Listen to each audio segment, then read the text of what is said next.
నిన్న మొన్న కూడా చెన్నైలో కోయంబత్తూరులో కూడా ఒక డాక్టర్ మీద నేకెడ్ గా వచ్చేసి వాడు రేప్ చేస్తానని మొలెస్టేషన్ చేశాడు. అండ్ నిన్న ఈ ఇన్సిడెంట్ జరిగింది కదా, ఈ ఇన్సిడెంట్ కి ప్రొటెస్ట్ చేయడానికి వెళ్ళిన ఒక అమ్మాయి రిటర్న్ అవుతుంటే తన హోమ్ కి తనని చేశారు. ఈ ఇన్సిడెంట్ కి సపోర్ట్ చేయడానికి వెళ్ళిన అమ్మాయిని ఇంకా అసలు ఎక్కడికి పంపిస్తారు అమ్మాయిల్ని? అమ్మాయిలంటే మీరు ఎట్లా, ఇదే అబ్బాయి జిమ్కి వెళ్తే జిమ్ లో షర్ట్ తీసేసి కండలు చూపించి ఫొటోస్ పెట్టుకోవచ్చు, తను బీచ్ లో మంచిగా రీల్స్ చేయొచ్చు, కానీ అమ్మాయి ఏమీ చేయకూడదు. అమ్మాయి అంటేనే ఇంక ఇట్లాగే ఉండాలి, ఇలా ఉండకపోతే మేము చేస్తాం.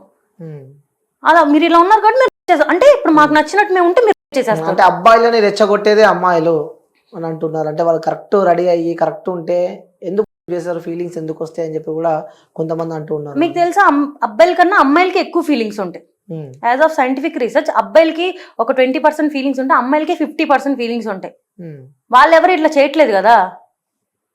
ఇంకా మీరు సెమీ నేకెడ్ గా బయట తిరుగుతారు, షార్ట్స్ వేసుకొని తిరుగుతారు, అలా అమ్మాయిలు చేయకూడదు. అంటే మీకు మాత్రమే సమ్మరు, మీకు మాత్రమే గాలాడదు, వాళ్ళకి మాత్రం ఆ రోజు కూడా బుర్కా వేసుకొని తిరగాలి. ఏం చెప్తారు మరి అలా అనుకున్న వాళ్ళకి ఏం చెప్తారు మీరు? అంటే మీరు ఇట్లా ఉండండి, మీరు చున్నీ వేసుకొని తిరగండి, మీరు బయటకు వెళ్ళొద్దు నైట్ పూట, మీరు అబ్బాయిలు ఇలాగే ఉంటారు, వాళ్ళు ఇలాగే చూస్తారుగా అని అమ్మాయిలకి చెప్తూ ఉంటారు కదా. అలా సేమ్ పేరెంట్స్ అబ్బాయిలకు కూడా చెప్పాలి. అమ్మాయిలు అన్నాక అలా బట్టలు వేసుకుంటారు, అమ్మాయిలు అన్నాక బయట తిరుగుతారు, వాళ్ళు మనుషులే, మీతో పాటు పుట్టిన ఆపోజిట్ జెండర్ అంతే. సో మీరు అందరూ కూడా వాళ్ళు మీ మదర్ని ఎట్లా చూస్తున్నారు అట్లాగే మీరు చూడండి. చిన్నప్పటి నుంచి పెంచి పెడితే అప్పుడు వాళ్ళు అలా చూడడం మానేస్తారు. వాళ్ళు ఎప్పుడైతే అలా చూడడం మానేస్తారో సొసైటీ అంతా బాగుపడింది. ఓకే, సో నిజంగా ఈ ఘటనకు సంబంధించి చిన్న ఉన్నప్పటి నుంచి ఆ పాపను పెంచి పెద్ద చేసి ఇంకొక 1 year అయితే ఆ పాప ఈ స్టడీస్ అయిపోద్ది, సో నెక్స్ట్ జాబ్, సో తను ఒక డాక్టర్ అవుతారంటే ఒక కన్న తండ్రికి ఉంటుంది కదా, సో నా కూతురు డాక్టర్ కావాలి, సో నా కూతురు ఇంజనీర్ కావాలి, నా కూతురు పోలీస్ కావాలని చెప్పి, సో అంటే ఫుడ్ నోరు దగ్గర పెట్టి తిందామన్న స్పేస్లో ఆ ఫుడ్ నోరు కాకుండా కింద పడిపోతే ఎంత బాధ ఉంటుందో. సో చిన్న ఉన్నప్పటి నుంచి కష్టపడి పెంచి ఆ పాప ఒక స్టేజ్ వచ్చిన తర్వాత నిజంగా ఆ కన్న తల్లిదండ్రులకి ఆ ఆవేదన ఉంటుంది కదా, సో అది వర్ణించలేనిదని చెప్పుకోవచ్చు. సో ఆ పేరెంట్స్ని చూస్తూ ఉంటే నిజంగా ఫస్ట్ వాళ్ళ నాన్నని తీసుకెళ్ళి బాడీ డెడ్ బాడీ చూపిస్తే నిజంగా ఎలా అసలు డైజెస్ట్ చేసుకోగలడా? ఎందుకంటే ఒక అమ్మాయికి అమ్మ బాండింగ్ కన్నా నాన్న బాండింగ్ ఇంకెక్కువ ఉంటుంది. సో అమ్మ కన్నా నాన్న ప్రేమ ఎక్కువ ఉంటుంది. సో డైజెస్ట్ చేసుకోగలుగుతారా అసలు? అది ఈ ఫీల్డ్ లో చాలా కాస్ట్లీ, మెడికల్ ఫీల్డ్ చాలా కాస్ట్లీ, చాలా కష్టం కూడా చదవడం. మా డాడీ కూడా చెప్తాడు సిల్లీ రీజన్స్, నీకు మ్యాథ్స్లో 9 points వచ్చినాయి, ఫెయిల్ అయిపోతావు, ఎంపీసీ చదివితాను, బైపీసీ చేర్పించాను, నేను డాక్టర్ చేయాలి అని. వాళ్ళు చాలా హోప్స్ పెట్టుకుంటారు. ఈ సొసైటీలో చాలా మంది అమ్మాయిలు చదువుకోకుండా పెళ్లి చేసుకొని సెటిల్ అయిపోయిన వాళ్ళు చాలా మంది ఉన్నారు. అంతమందిలో 30 years వచ్చినా కూడా పెళ్లి చేయకుండా చుట్టూ ఉన్న సొసైటీ పెళ్లి చేయవా అని అడిగినా కూడా లేదు, మా అమ్మాయి అంటూ నిలబడాలి, తను చదువుకొని ఒక డాక్టర్ అవ్వాలి అని చాలా కష్టపడి వాళ్ళు డబ్బులు లేకపోయినా కూడా పెట్టి చదివిస్తారు. ఎందుకంటే అమ్మాయి పేరు, రేపంటే అమ్మాయి కాళ్ళ మీద నిలబడాలి, వాళ్ళని చూసుకోవాలి అని చాలా కష్టపడి పెంచుతారు. అంత కష్టపడి చేసిన తర్వాత మా డాడీ కూడా చెప్తాడు, వీళ్ళమ్మా ఈ ఫీల్డ్ బాగా చదువుకో, డాక్టర్ అవ్వాలి, నువ్వు అంత కష్టపడి చేస్తారు. నేను జస్ట్ నాకు హెల్త్ బాగోకపోతేనే వాళ్ళు ఎంత సఫర్ అయ్యారో నాకు తెలుసు. వాళ్ళ డాడీ అలా అయిపోయిన తర్వాత అమ్మాయికి అసలు వాళ్ళు ఇంట్లో చిన్న జ్వరం వస్తేనే తట్టుకోలేరు చిన్నపిల్లలుగా. సో కూతురు ఎంత హైట్స్కి ఎదిగినా కన్న తండ్రికి మాత్రం చిన్న పాపనే. సో ఫీవర్ వచ్చినా తట్టుకోలేను ఆ తండ్రి. నిజంగా ఆ తండ్రిని తలుచుకుంటుంటే అసలు లిటరల్లీ సో మనకే అసలు అర్థం అంత జరిగి వాళ్ళు అంత బాధలో ఉన్నా కూడా ఇంకా ఆ అమ్మాయి తప్పని చెప్పిన మాటలు వింటుంటే ఇంకా యానిమల్ బిహేవియర్ చూపిస్తున్నారు ఇంకా కొంతమంది మనుషులు. ఇంకా ఈ వీడియో కింద కూడా ఎంతమంది కామెంట్స్ పెడతారో, యాక్చువల్గా ఇలా కామెంట్స్ పెట్టే వాళ్ళే రేపు అవుతారని నా ఫీలింగ్. 100% అది అక్కనో చెల్లనో ఉంటది కదా, సో వాళ్ళకి ఇలానే జరిగితే వాళ్ళు అలానే రియాక్ట్ అవుతారేమో అని చెప్పి అనుకోవాలి. వాళ్ళ అక్కల్ని చెల్లెల్ని కూడా కదా ఇప్పుడు అంతా. అది కూడా అలాంటి సమాజంలో మనం ఉన్నాం. నిజంగా సిగ్గుపడాలి మనం ఇలాంటి సమాజంలో మనం ఉన్నందుకు. సో అంటూ ఉన్న పొద్దున్న లేస్తే అక్క చెల్లె అని చెప్పి ఆ ఆప్యాయతలు ఆ ప్రేమలు అప్పుడు ఎలా ఉండే జనరేషన్, సో ఇప్పుడు ప్రజెంట్ ఎలా నడుస్తుంది. సో అంటే ఇల్లీగల్ అఫైర్స్, లైక్ అన్న లేడు, చెల్లె లేదు, అక్క లేదు, వదిన లేదు, అడ్డగోలుగా లైక్ యానిమల్స్ లా బిహేవ్ చేసే సమాజంలో మనం బతుకుతున్నాము. సో యాజ్ అ డాక్టర్గా చివరిగా ఈ సమాజానికి నువ్వు ఏ మెసేజ్ ఇద్దాం అనుకుంటున్నావు? నేను ఇంత కోరిలేట్ చేసుకోవడం వల్ల ఇప్పుడైతే జస్టిస్ ఆ అమ్మాయికి ఖచ్చితంగా కావాలి. ఇదైతే కంప్లీట్గా ఒక ఇండివిజువల్ చేసిన మర్డర్ అయితే కాదు, ఇది ఒక గ్రూప్ రేప్ మర్డర్, అది కన్ఫర్మ్గా అందరికీ తెలుసు. సో ఖచ్చితంగా ఆ అమ్మాయికి జస్టిస్ అనేది జరగాలి. వాళ్ళు ఎంత పెద్ద వాళ్ళైనా కూడా. అండ్ ఆ సీఎం కూడా ఎంత సింపుల్గా ఈ విషయాన్ని చాలా సిల్లీగా మాట్లాడారు. పెద్దవాళ్ళందరూ బయటకు వచ్చి సో దీనికంటే ఒక కొంతమంది చెప్తున్నారు అమ్మాయిలు, కొంతమంది ఉన్నారు నిజంగానే పాపం అబ్బాయిలు ఏం చేయకుండానే ఇలా బ్లాక్మెయిల్ చేయడం, నువ్వు నన్ను ఏదో చేసావు అని చెప్పి నేను నీ మీద కేసేస్తాను, ఇలా బ్లాక్మెయిల్ చేయడం.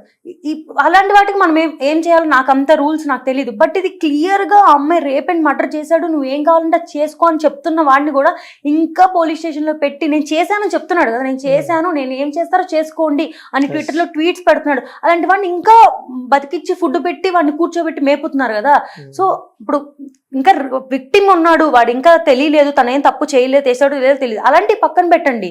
సో ఇది యూజ్ చేసుకుంటున్నారు అమ్మాయిలను కాదు, ఇది రియల్గా జరిగింది, వాడు చేశాడు, అది కన్ఫర్మ్ అయ్యింది అన్నప్పుడు కూడా ఇంకా వాడిని రోడ్ మీద పెట్టి తిప్పుతున్నారు కదా. సో ఎంత సీరియస్గా ఉండాలంటే ఇలా చేస్తే అమ్మో ఇది ఇవాళ మన ఫీలింగ్స్ని కంట్రోల్ చేసుకోలేక నేను ఇప్పుడు కామంతో ఏదైనా చేసేస్తాను, ఇప్పుడు ఇది చేసేసిన తర్వాత జరిగే కాన్సిక్వెన్సెస్ వాడిని ఎంత దారుణంగా ఉంటుంది అని భయపడి వాడు ఆ రోజు అది చేయకుండా వెనక్కి వెళ్ళిపోయేలాంటి రూల్స్ వస్తే తప్ప ఇది ఎప్పటికీ మారదు. ఇంకెప్పటికీ మేము మా పేరెంట్స్ని పెట్టుకునే తిరుగుతూ ఉండాలి, మాకంటే ఒక ప్రొటెక్షన్ ఉండదు. రేపు అమ్మాయిల్ని కూడా మేము బయటకు వెళ్ళాలంటే రేపు నీ హస్బెండ్తో వెళ్ళు, రేపు పెళ్ళయ్యాక నువ్వు వెళ్ళు, ఇప్పుడైతే నువ్వు వెళ్ళొద్దు, వాడు అంతే, నువ్వేమైనా ఉంటే ముందు చేసుకో, ఇప్పుడు కాదు. ఇంకా మాకంటూ ఎప్పటికీ ఫ్రీడమ్ అంటూ రాదు. మేము ఎక్కడికి ఇండివిజువల్ ఒక్కళ్ళం కూడా మేము బయటికి తినడానికి కూడా మేము సింగిల్గా వెళ్ళలేము, ఒక తోడు ఉంటే. ఇప్పుడు నేనన్నా అంతే, ఒక్కదాన్ని ఎక్కడికి వెళ్ళలేను, నేను ఎవరో ఒకళ్ళు తోడుకోవాలి, ఎందుకంటే భయం. ఎంత ఇన్స్టాలో రీల్స్ చేసినా మేము అమ్మాయిలమే కదా, మాకు చాలా భయం ఉంటుంది. ఇంకెక్కువ ఇన్స్టా ఇన్ఫ్లుయెన్సర్స్కే ఉంటుంది అనుకోవచ్చా భయం? ఏమో నాకైతే. మీరు ఒక ఇన్స్టా ఇన్ఫ్లుయెన్సర్ కదా, రీల్స్ చేస్తూ ఉంటారు, సో ఫాలోవర్స్ ఎక్కువ మంది ఉంటారు, భయం వేస్తుందా మరి? నేను ఒకటి చెప్పాలనుకున్నా, ఇప్పుడు రీల్స్ చేయడం వల్ల మీరు క్రాప్ టాప్స్ అవి వేసుకోవడం వల్లే ఇలా జరుగుతుంది అంటారు. మరి చాలా మూవీస్లో గురించి హీరో అంతా ఫైటింగ్ చేస్తాడు కదా, లాస్ట్లో గెలుస్తాడు, అందరి మీద ఫైర్ అవుతాడు. ఆ సినిమాలో హీరోయిన్ కూడా సాంగ్స్లో మామూలు చిన్న డ్రెస్ వేసుకునే కదా డాన్సులు ఉంటాయి. మీకు ఇష్టమైన హీరో మూవీలో హీరోయిన్ ఫస్ట్ అంతా మంచిగా, నేను రాంగ్ అనట్లేదు, తన వే ఆఫ్ డ్రెస్సింగ్ అది వేసుకొని మంచిగా చేస్తుంది, లాస్ట్లో వేరే అమ్మాయిని ఏమన్నా తనకి సపోర్ట్ చేస్తారు, అంతా బాగుంది. వాళ్ళు చేసింది ఏది అంతా కరెక్టే, అదేమి న్యూడిటీ కాదు, అదేమి ఎవరిని ప్రేరేపించదు. బట్ ఇన్స్టాలో ఒక అమ్మాయి 30 seconds రీల్ చేస్తే మాత్రం మీరు ఫీలింగ్స్ ని కంట్రోల్ చేసుకోలేకపోతున్నారు. అంటే ఒక 30 seconds రీల్ చేసి మీ ఫీలింగ్స్ తట్టుకోలేకపోతున్నారు అంటే మీరు కంపారిజన్ చేసుకుంటున్నారా ఇట్లా హీరోయిన్ తో కానీ వాళ్ళతో? అంటే ఇప్పుడు ఒక హీరోయిన్ తన వర్క్ అది, అంటే ఇప్పుడు 30 seconds మా ఫోన్ లో మేము మాకు నచ్చిన డ్రెస్ వేసుకుని రీల్ చేస్తే మిస్టేక్. బట్ ఒక కెమెరా ముందు ఒక 100 of people ముందు హీరోయిన్ సమ్ చిన్న dress and some sleeveless top వేసుకొని వాళ్ళ వర్క్ అది, వాళ్ళ ఇష్టం అది, వాళ్ళు నచ్చి వాళ్ళు హీరోయిన్ గా వెళ్ళారు, వాళ్ళ వర్క్ అది. వాళ్ళు చేస్తున్నప్పుడు ఎలా అయితే మిస్టేక్ కాదు, అదంతా మీరు ఫ్యాన్స్ అని వాళ్ళమ్మ బాగుంది హీరోయిన్ ఈ డ్రెస్ అన్న. మరి మేము 30 seconds మా అంటే ఏంటి, చిన్న ఫీల్డ్ నుంచి చేసే వాళ్ళు చేస్తే మిస్టేక్, పెద్ద స్క్రీన్ మీద చేస్తే కరెక్ట్.